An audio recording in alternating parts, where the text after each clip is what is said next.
Welcome to today's episode of Composing Down Under, Australian Voices Composing for Band podcast. I'm your host Jemima Bunn, and it's wonderful to be able to welcome to today's discussion notable and widely published composer Ralph Hultgren.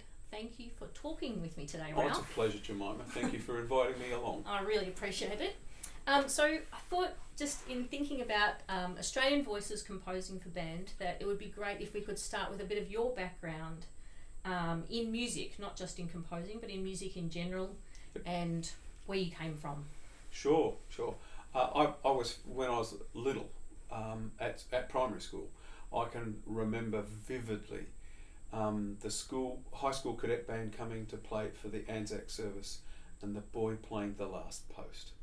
And that was me finished. I was probably 10 or 11, and when I got to high school, there was the recruiting for that cadet band, and I went and I started on a bugle, and within 6 months I was playing a cornet, and so that was it, and that was the fatal blow. I mean, I've never ever not wanted to be a music maker or a music consumer. I love, and I hate those phrases, but I music is a gift of God. It's just beautiful, and you think how could I live without it?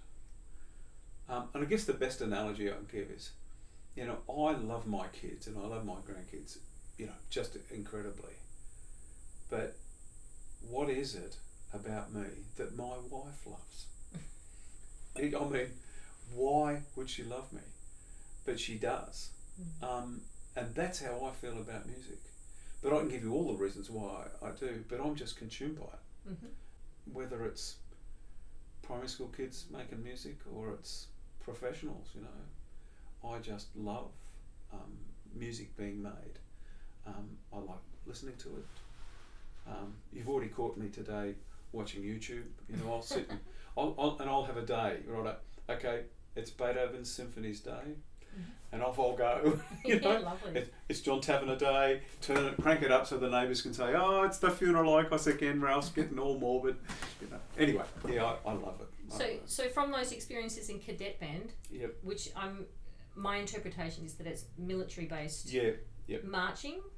Yeah, but we played concert stuff as well. Yep. So it was a brass band in the Army Cadets, and the band was trained and conducted by one of the metalwork teachers, Bruce Armstrong, and Bruce Armstrong wasn't a music teacher, but he was an exceptional brass band person, and he eventually ran the local brass band and all of that sort of stuff. And he had some stars that came out of his program,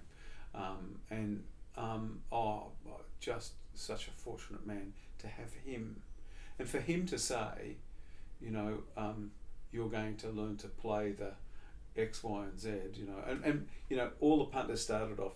They started off on a snare drum if they wanted to be a drummer, and if they wanted to play a brass instrument, they started on a bugle, and of course I went home and ruined the neighbourhood for a few weeks, but I cracked onto it really quickly, and so then I was promoted to a one valve bugle, and I got to play bits of Melodie, and boom, and then by the May of that year I was playing the cornet, and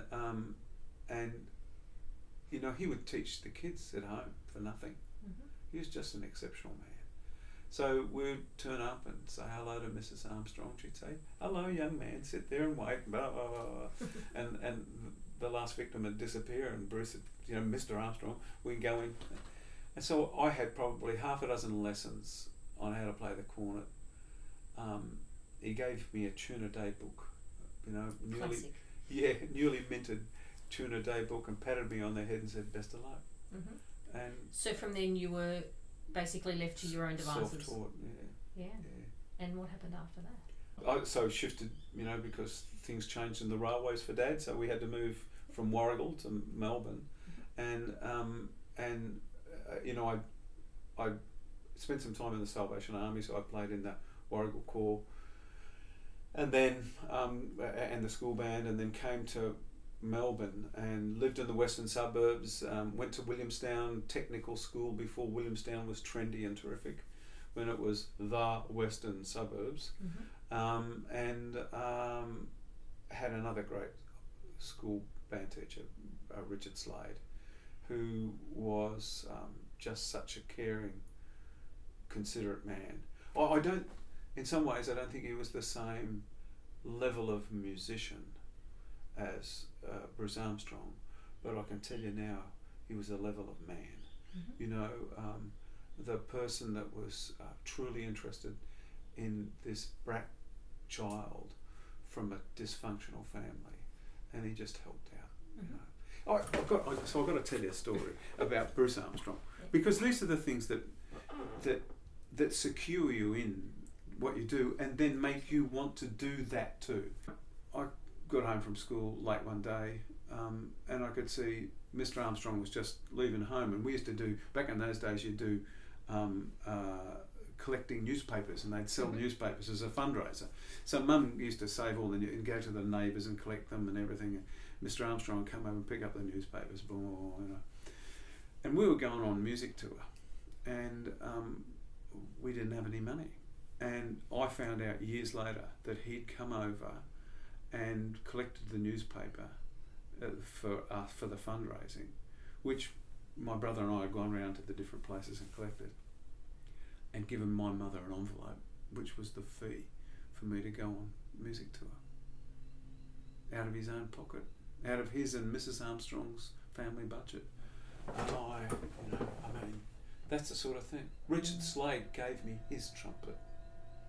His trumpet, you know, you know. Anyway, they were the influences, but I tell you what, if music wasn't the drug, I wouldn't still be there. And how fortunate for a young man to be with fine men leading the way for me and teaching me how to play. You know, it was just great. But you went on to play music at any rate, well after high school. Yeah, I technical school back in those days. Yeah, that's all right. That's all right. You got to go to tech school and get yourself a trade. Right. Okay. And I thought, you know, I saw what I did in the machine shop and the woodwork room.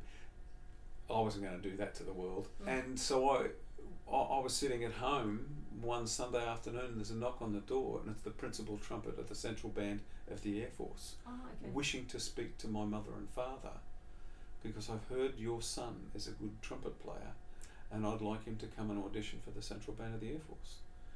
It was August of my grade 11 year, which is was the last year of tech school, and I went and auditioned, and they accepted me in, and I got the letter from the director of music that said, as soon as you turn 17, you take this to the recruiting centre and you're in. A full member of the Central Band of the Air Force. But I was only 16, so I couldn't act on it, and my mother, bless her heart, said, you are not going on your birthday, the end of October. You will finish school. Yes, Mum. So I did finish school, and I took this thing in after I'd finished school and became a shiny new aircraftman on the 25th of January the next year. That was the beginning of my professional music career, and that was the thing that inspired me in composition. Even though I was dabbling with it back in the day, I was dabbling with composing because I was always fascinated. How did they make that sound? How did they make that sound? And it would be things like, you know, there'd be the Salvation Army band from Melbourne would come and play a weekend's concerts and church services in Warrigal. And who's the nerd in the group, you know? After the concert, everybody's going bow, and they're out having, you know, bad church tea and all of that sort of stuff, and eating cakes and everything. And I'm going through the conductor's course, you know, and that was when I was 14 and 15. So of course then when I get into a professional environment, I've got those scores. And not to say that the scores that those bands were playing weren't good, you know. I mean, the music of Eric Ball and so on and so forth, I mean, that's exceptional stuff. I could get more into it because I had more time, and I can remember getting into trouble because I missed a series of entries in a rehearsal one morning in rehearsal, and it's because I was listening. Hultgren, pay attention. Sorry sir, you know, because I'd never heard an oboe. Not like that. I'd never heard a bassoon. You know? When you entered into the band, had you played concert band before? Yes, the concert band at the school band at Williamstown Tech School was a concert band, a hybrid. It was a heavily brass laden concert band. Okay. And so back in those days, when the education department in Victoria had started bands in schools and everything, they started what they had, and the guy who started the program in our area was a brass band guy. Yep. And so it was a brass band, and by the time I got into it, they'd introduced clarinets and flutes and saxophones, you know. So, but I'd never heard an oboe.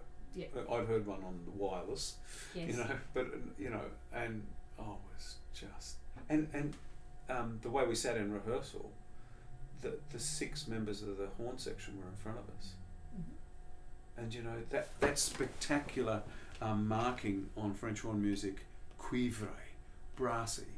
I never knew how your patellas could shake when the whole horn section turned and let rip at fortissimo, and I'm thinking that's my knees. Well, you know, it's just spectacular sound. Was that the first time you can remember thinking about the sound, or the different sounds that you? No, I think I was always intrigued by them. You know, the timbres. You know, so the colours. But also the combinations of notes to make harmony, and always, Jemima, the contrapuntal nature of music. You know, I mean, I loved the homophony of old hymns. You know, the brass bands it's a staple for brass bands. But there's something about counterpoint. You know, that fascinating dialogue and manipulation and you know musicologists will tell you that Bach was, you know, he was working out his 5 species of counterpoint. You know, 100 years after he died, Fuchs came along and said, look, what Bach did was this, and so he named the 5 species of counterpoint. And musicologists ever since have said, oh no, Bach was doing this. He didn't sit at that, you know, at the organ in the kirk and go, hey, Mrs. Bach, listen to this, 5th species, da da da da. You know, he just wrote music, and others have come along afterwards. And so sorry, I'll finish the sentence. Others have come along afterwards to explain what the composer had done, and therefore try to teach people to be composers. Music teaches people to be composers. Theorists and musicologists teach people to explain what a composer has done. You know? And so I was listening ever more intently as I grew as a musician. And some of the things we did in the central band were just phenomenal. And the experiences that came from the fact that half the band were from Europe. And we think of them being English.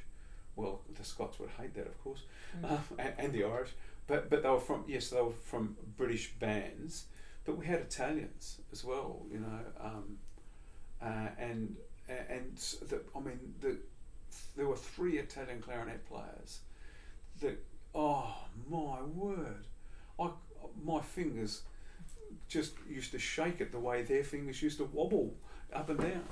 And so anyway, I know I'm rambling, but you know, it's that the maturity as you become a more mature musician, you're not suddenly discovering things. You're actually becoming more aware of things that intrigued you when you were little. So the sound in that When Johnny Comes Marching Home arrangement that I tried to write when I was in Bruce Armstrong's brass band, and we put it up one day and tried it out, and I've still got it in the cupboard to help me remember to try to be humble,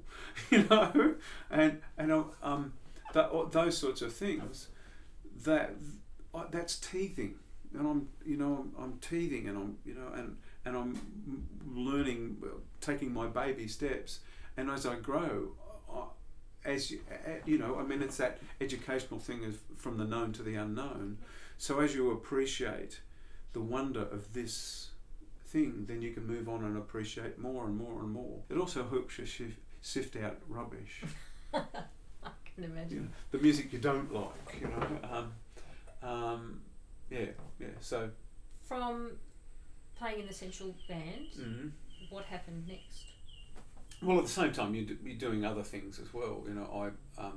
I played in the Australian Brass Choir, and Ken Smith, who was a world champion cornet player, led the Australian Brass Choir, and the second trumpet player was Arthur Withers, and he was one of the leading cornet players in Melbourne, and I was third trumpet, and the gap between first and second and third was enormous, I can tell you, Wow. And we had 3 trombone players, and we used to play some magnificent brass stuff, from Gabrielli and all of that sort of stuff, all the way through to contemporary brass, and it was great.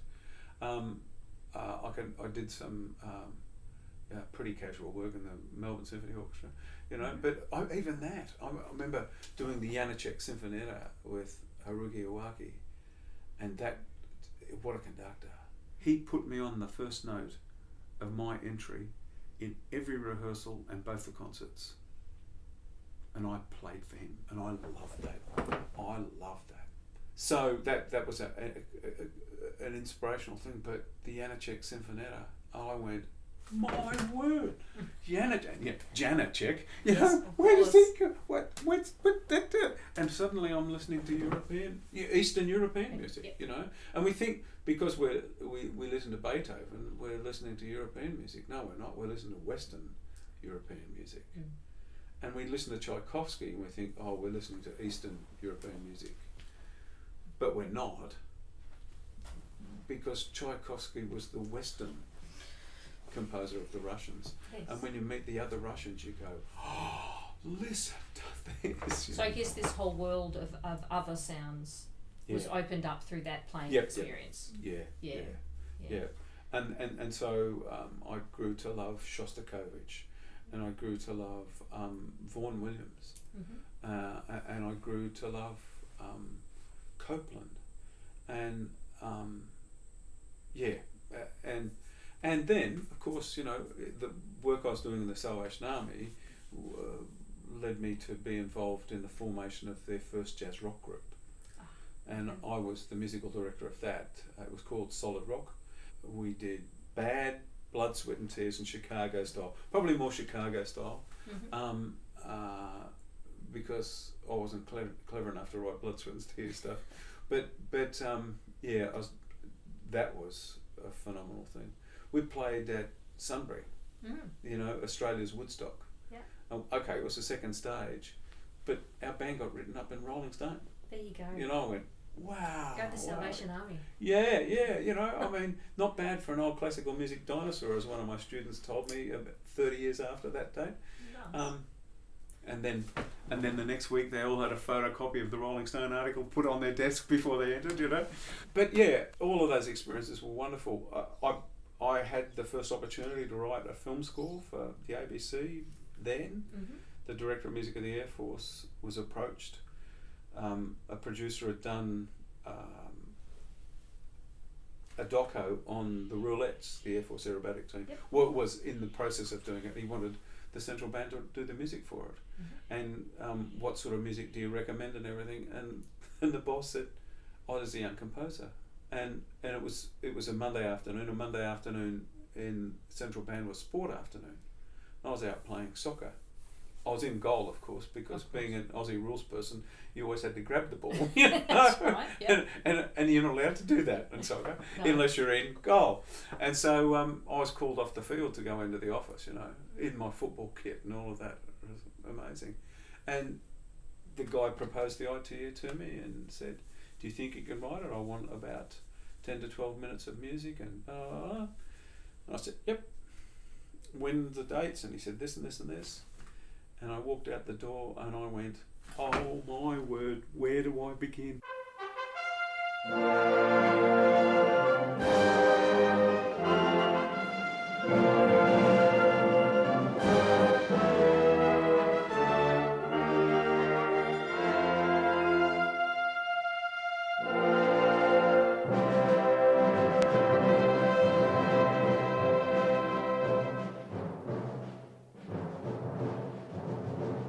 And that was, that score was nominated for a Penguin Award, which back in the day was Australia's version of the Emmy. And I was too young and arrogant to appreciate the gravity of that, and to let that teach me a bit of humility. But it was phenomenal, and it was phenomenal on the day of the recording to sit in the booth with the engineers and the producer and everything, while the director of music of the Air Force was leading the central band of the Air Force, playing my 12 minutes of music.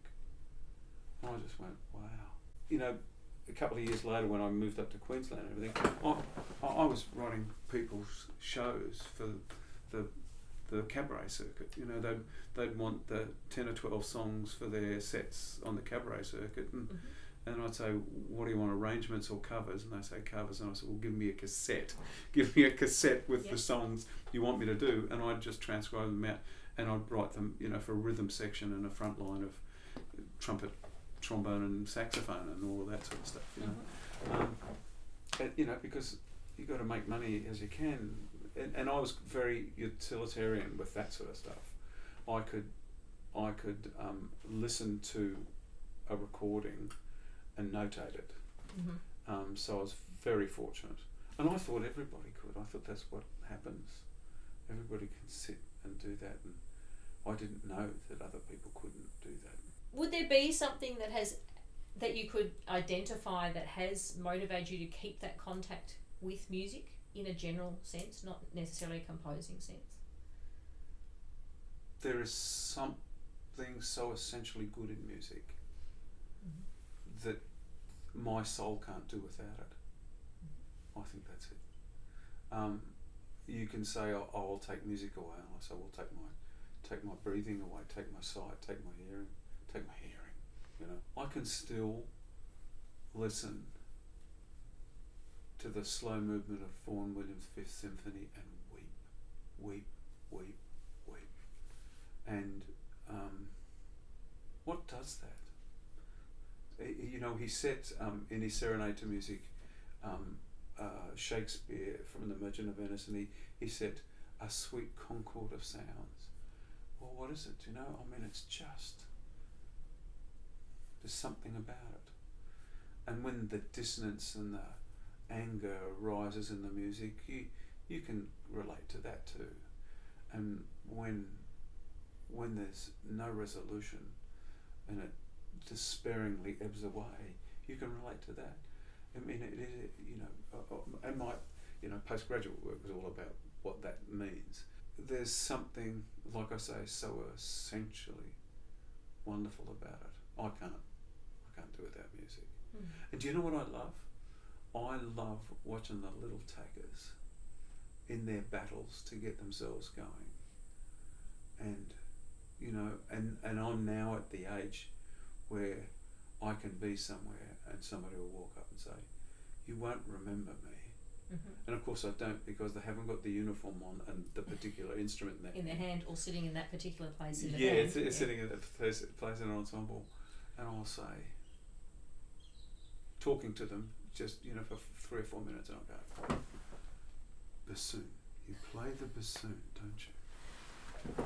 And, you know, and they're at the concert that you're at, or at their kids been in the ensemble you've just adjudicated or something, and their kids in that ensemble because of the wonder you helped engender in that mum or the dad.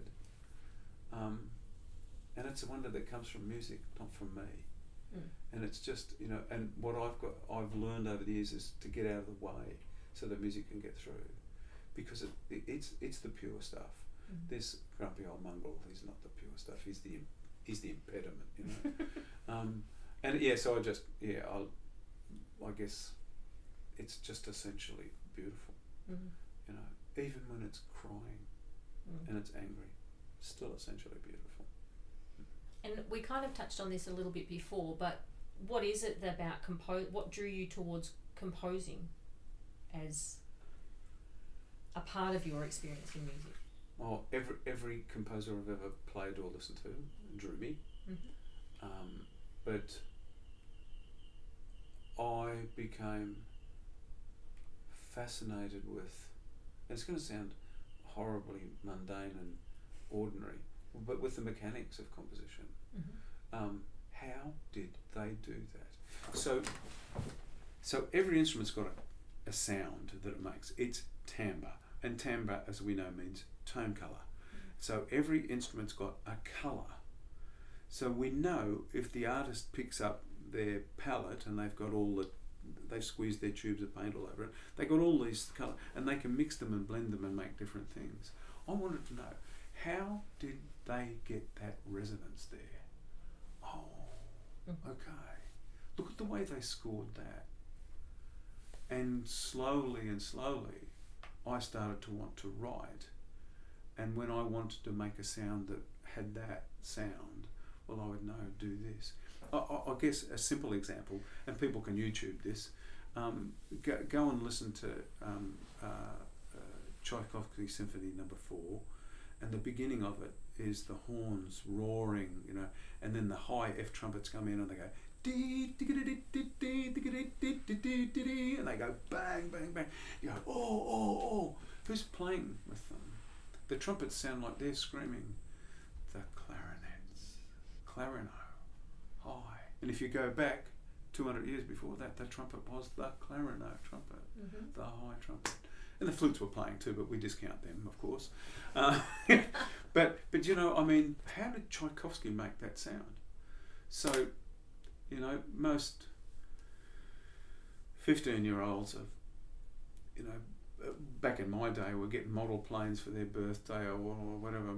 My mum said, "What do you want?" And I said, "The Music for Pleasure LP of Beethoven's Fifth," you know. And then I scraped together the money to buy the Uhlenberg edition of the score because I wanted to know, because there was something so incredibly powerful about boom, boom, boom, boom. You know, how did he do that? Every composer has had an influence on me, and so is every conductor, because the way they interpret those colours, the way because they become chef d'orchestra blends the flavours and colours, and I love it sometimes when they get up and they do my piece and I go, wow, I love that. That's really cool. Through an interpretation. Yeah, that they brought their musicianship to my music, and the end result is often an improvement on what I'd written.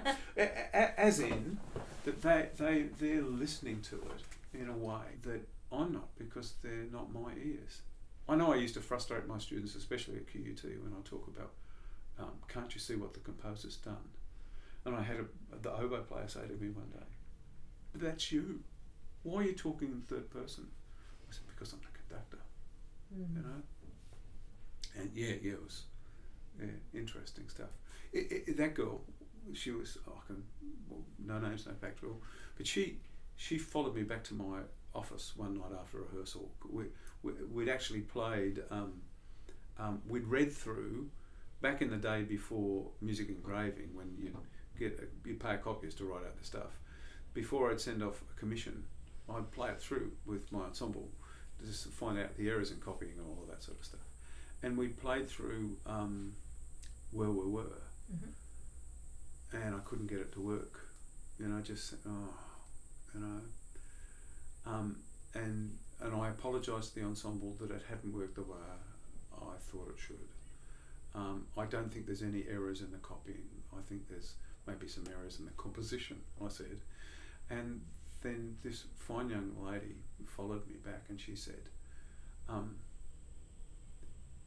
you've always said that composition is autobiographical. Well, how can you stand aside and be the biographer when you're actually the autobiographer? And have you come on to the podium as the autobiographer, but you should have come on as the biographer? And do you know what I did? I opened up, because I always wrote rehearsal plans. And I opened up my rehearsal plan. There's notes on how I would do each piece and everything. Whirr, blank. It was blank. Interesting. I thought I knew this. Yes. You know? Because it was fresh out of my mind. It was fresh on the manuscript. Yeah. Isn't that fascinating? That so is. I did an analysis of the work for the next rehearsal. Yep. And she smiled at me. You know, and I thought, wow, you know, here's learning is teaching. Yes. You know, absolutely. It's just fantastic stuff. And being also spurred on, like not just in that moment of I should have a reflective, I should have done this, as in the future that changes. Yes. Who I am the next time. Yes, that's right. Yeah. That's right. And so that's another, Jemima, that's another place to come back to as a conductor when you're in those sort of situations, because each time something goes wrong, that's another set of information that you can sieve back through and say, aha, it was that. I wasn't prepared with that.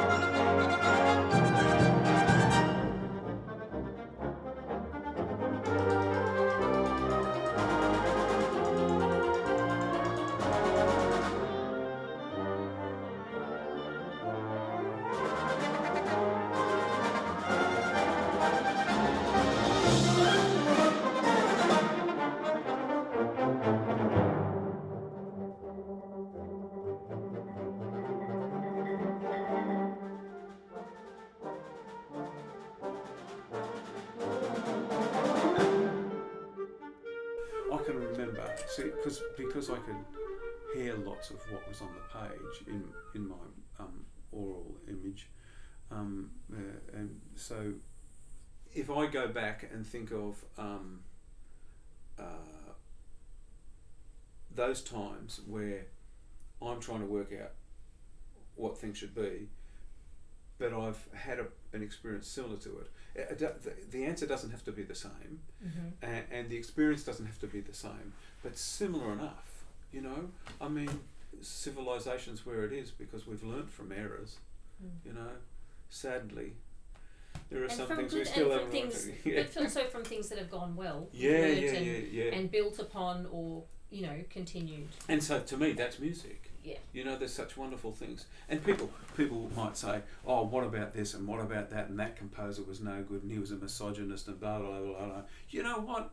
When I look at myself in the mirror and I find no errors, then I point my finger at them. But when I listen to the music and I'm transfixed by it and I'm taken to another place, that's something else, isn't it? And is that something that you're pursuing as a composer in your compositions? Well, I could be perfunctory and say that's somebody else's PhD, but it was mine. Yeah. I think what stunned me when I did my masters, that autobiography thing that I alluded to with my oboe student, there's no doubt that was true. And what was interesting, and I don't want to go all God on you, Jemima, but what was interesting is that the masters, the conclusion in the masters was that my composition was the pursuit of my spiritual self. Back in the days of my vicious agnosticism, my doctorate was commenced after my Christian epiphany. And what am I after? I'm writing music to help change people's lives. And the centerpiece of that is the piece I wrote about my response to my sister's suicide. So when you listen to my sister's tears, you're listening to beautiful music out of a tragic story.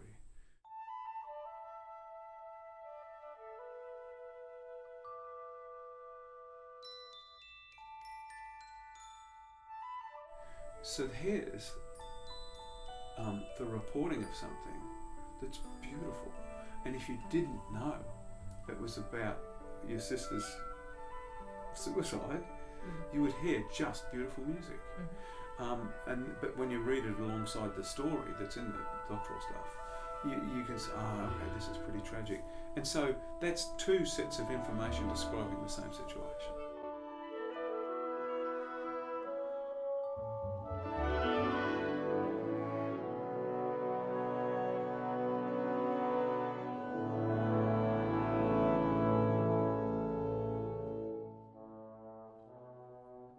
It's interesting, isn't it? You know,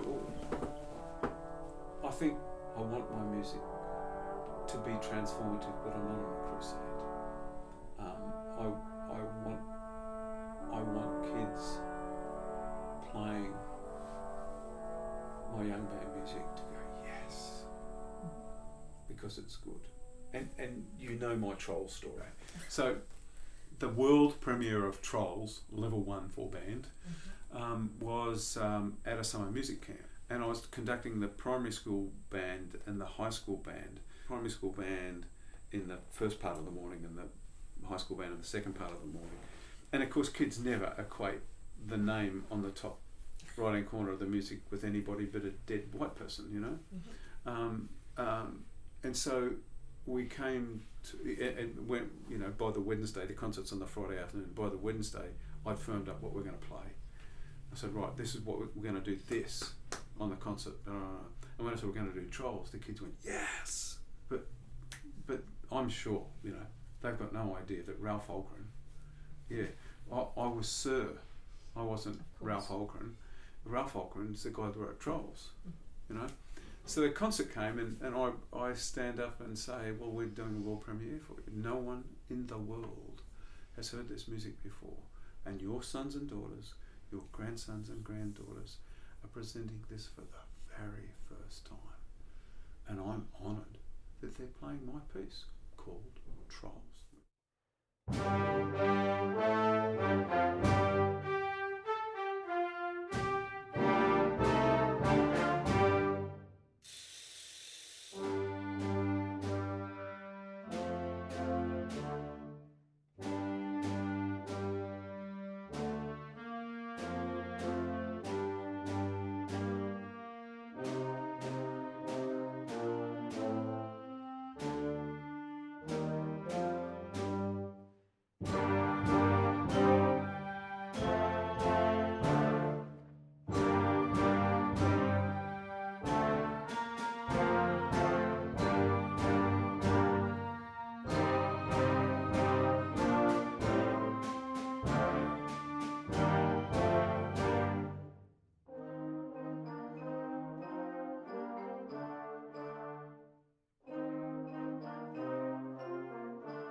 After the concert, this boy who played tenor saxophone had it hanging around his neck, you know, dangling down. And he walked up to me and he pulled my shirt and he said, "Excuse me, sir." And I said, "Yes, young man." And he held up his part and he pointed at my name and he says, "Are you Ralph Hultgren?" I said, "I am." He said, "Oh, wow." And then he walked away, you know. Oh, wow. You know, 2 months before that, my Symphony for Wind Orchestra was premiered in the United States, and the nice things that were written in the paper and all of those, and the wonderful CD recording, Trolls and that sit side by side. And certainly in Australian context back then, so it must have been what? 94, 95? Mid-90s that I remember. Publishing for school bands at that time had only been established in Australia for about 6 or 7 years. Yeah. And so that opportunity to actually meet a composer, because all of our composers came from overseas. Yes, they did. You know, they did. So. And that was the it's still a wonderful thing. It's still a wonderful thing. Do you know, there is nothing like the joy of somebody going, "Oh wow, you're the composer." And I still listen to some of my music and go, "How did I work that out?" You know, where'd that come from? You know, the one I sent you recently called As One. Yeah. written in 1999. Why haven't I ever sent that to you before? Jemima, would you like to consider this for publication?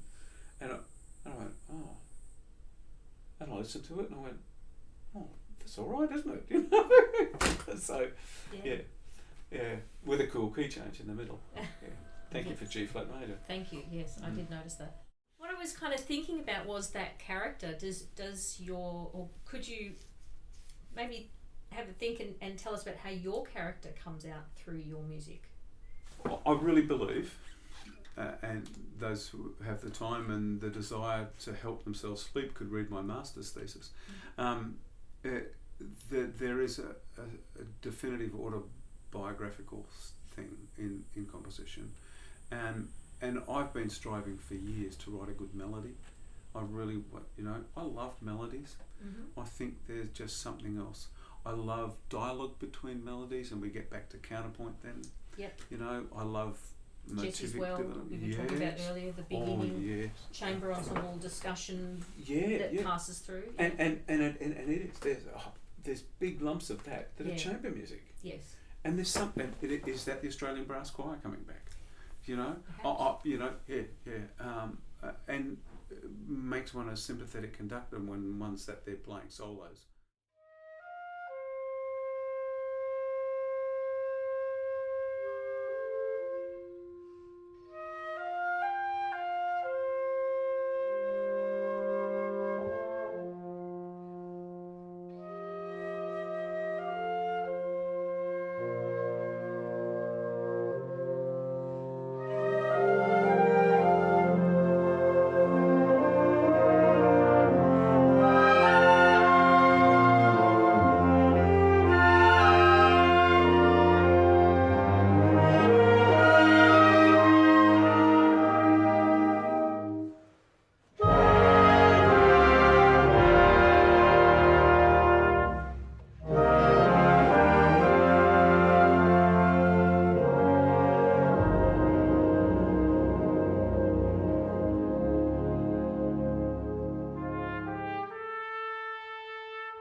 But I think there's a definitive autobiographical nature to what I write,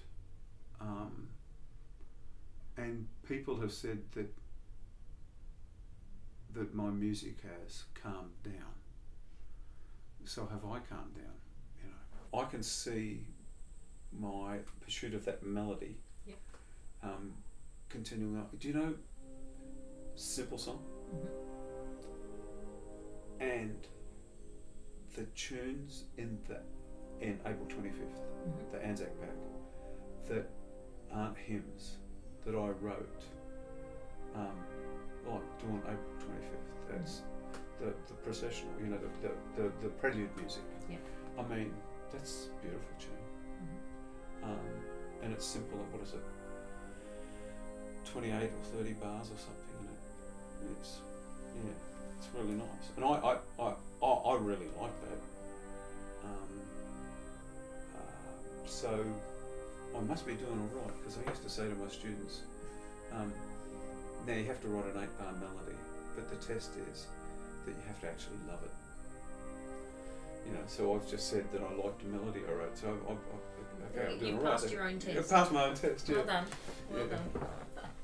Could you tell us a little bit about your process as a composer? How do you start a composition? How do you process through it? You've heard me say many times, Jemima, but I've always got these voices in my head. You know, but I'm always tinkering with sounds and ideas and everything. And sometimes a commission will come along, or a need will come along to write a piece, and I will latch onto something that's running around in my head. And other times I will sit with the commissioner's idea and not put pen to paper until it's really forming. Because I can't play the piano, so I don't use any device to help me. I don't sit with a composition program and put ideas in to finale and play them back and see if I like them. You know, I sit with my Brolga manuscript pad and my 3B pencils and drive my family crazy. Well, I used to do. They'd see me come upstairs with my manuscript pad and my pencils and go, "Oh, Dad's gone for the next week," you know. Now it's just my beautiful wife who has to put up with that. But so the process doesn't need a place, even though I love this place. I can sit here and write all day long. But I can sit in a plane and write. White noise. You've heard white noise. It's published by Grand Mesa in the US. It was for a collegiate on a band in Kentucky, so I could just write what I wanted. But its subtitle should be 345, because I wrote probably 85% of it on the 345 bus going to and from work, because the time frame was so jam packed. Yeah. You know.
And I can only imagine what it was like for the people on the 7 o'clock bus because I get on the first stop, and then it'd stop in the city and pick people up, and I'd be sitting against the window with my manuscript, scribbling away with my pencil and singing to myself.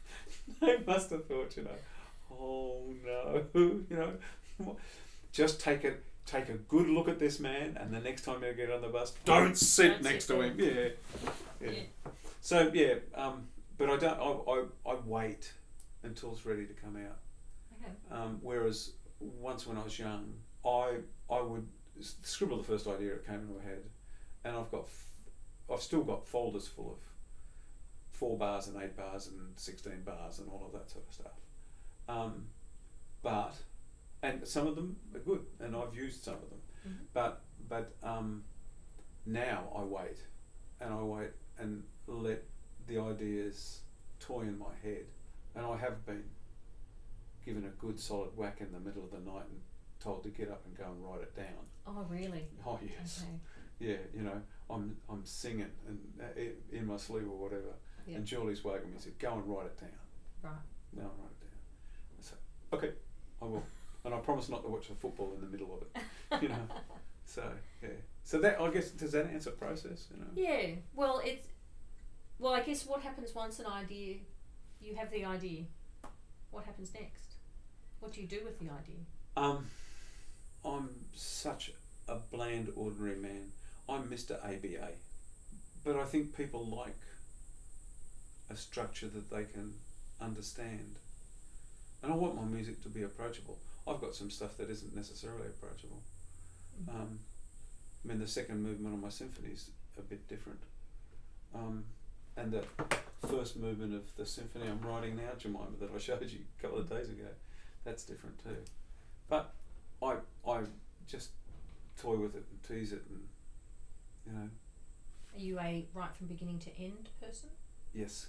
Once I start writing, it's just flows. Yes, and once I start writing, I might get to a point where I'll actually write. There's got to be something that connects to this next section. It's probably going to be something like this, and I'll actually put an instruction on my sketch. So that's page 3 of the sketch. Then I'll go on to page 4, and I'll write the next section that's imminent, and then I'll come back to make the transition work, and that'll be 3A, 3B, 3C. Yeah. That sort of thing. So I'm generally the big clumps are pretty well formed. When I did of questions and answers, the first, there's 17 metre changes in the first 22 bars or something. I sat with that rhythm, just it was hammering in my head, and the sketch of that is the rhythm written on the top of the manuscript, and me sitting and putting bar lines in. So how do I write this not so it looks clever? How do I write this so the musicians can read it quickly? Mm-hmm. Having sat on that side of the manuscript paper, you know, so there, that's what I do. And the only thing that's changed is that once upon a time I used to write a manuscript score. I'd write the sketch, then a manuscript score. Now I don't do the manuscript score, I go straight to the digital version. Yeah. So I've taken out the manuscript score in my process. And the first piece I did that was with Concertina for Wind Orchestra. Oh, okay. I went from the sketch to finale. Mm-hmm. But I don't turn the sound on in finale until I've finished, and then it becomes, I turn the sound on and play it back, and I find out where I've written errors.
Your compositional style has changed over the years?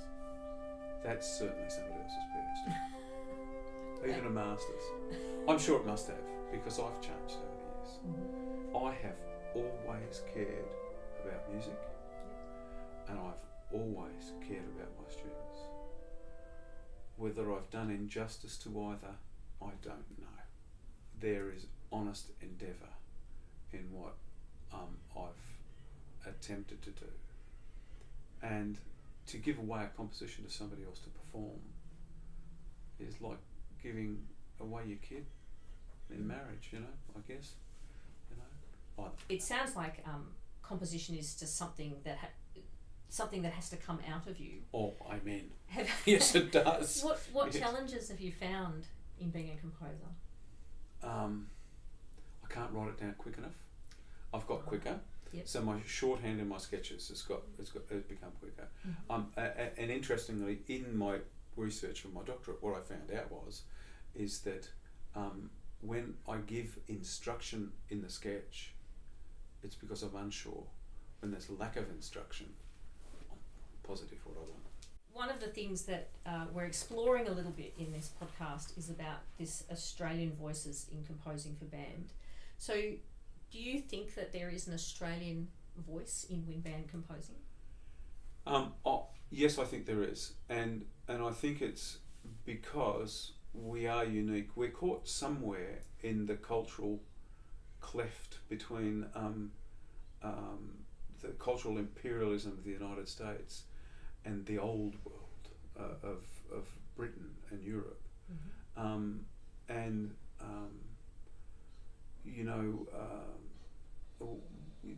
To use cornets to play the whole suites seems like a nonsense, but that's the sound he had in his ear. Mm-hmm. And we should. I think so I think therefore yes we are.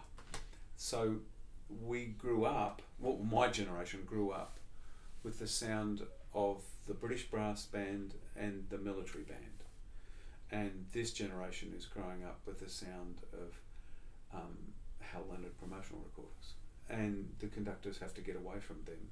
They should listen to another conductor interpreting them. I'm not saying don't play that music.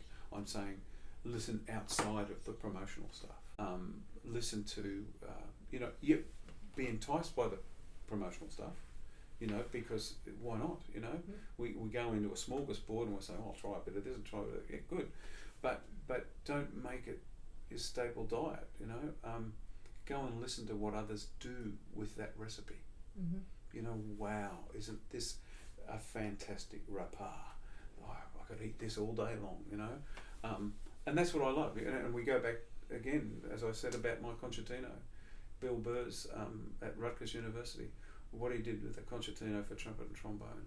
I went, my word, William Burr's, that's outstanding. They were my black dots on white paper that Honegger says is a gentle form of madness. And here I am with somebody else interpreting. And he's saying, that sound is very different, we wouldn't do it like that. And I'm saying, do you like it? He said, oh yeah, I really like it. And he recorded maybe half a dozen of my pieces, in his research program of CDs from his university. When I wrote for Kjos, they said, why do you write you lower brass like this? And I said, because that's how I hear it. And that came from the brass band of baritones and euphoniums and trombones playing independently. But of course in the young band, if it's longer than 2.5 meters, it all plays the bass line. So yeah. But I think there is a voice. Some of them are errant in their calling at the moment, but they'll get better. I was. Keep your first piece and look at it every now and then and say, thank you. Well, actually, I was going to ask you about that. I've got two last questions. One of them is, what advice would you have to a composer to a young composer, or someone who just has a hankering for composition? What advice would you give them? Right.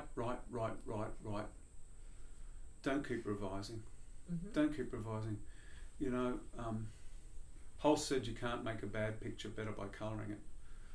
Bad drawing better by colouring it.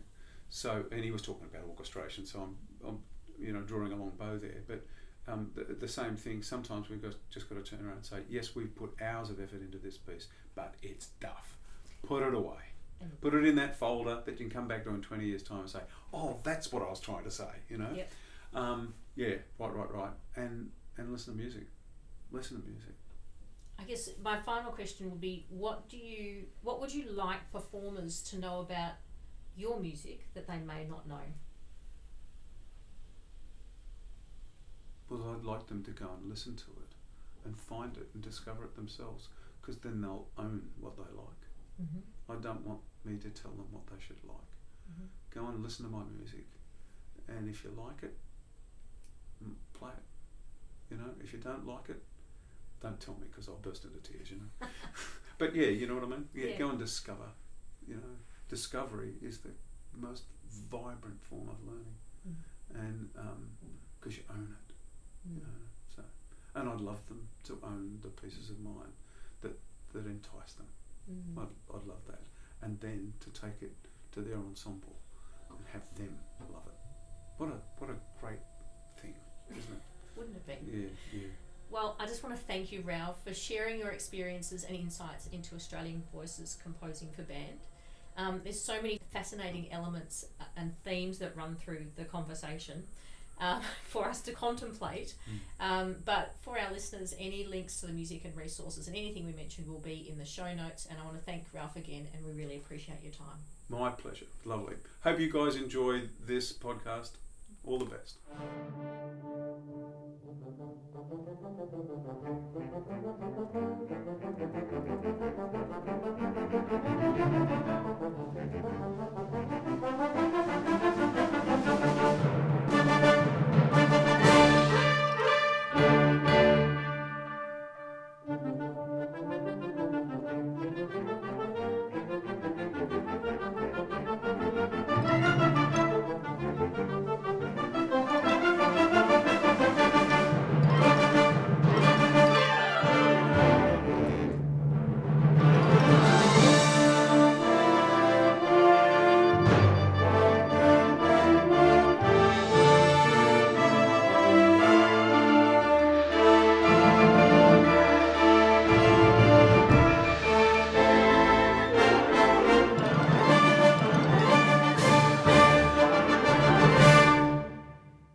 Composing Down Under, Australian Voices Composing for Band is sponsored by Brolga Music Publishing, Australia's finest musical voice.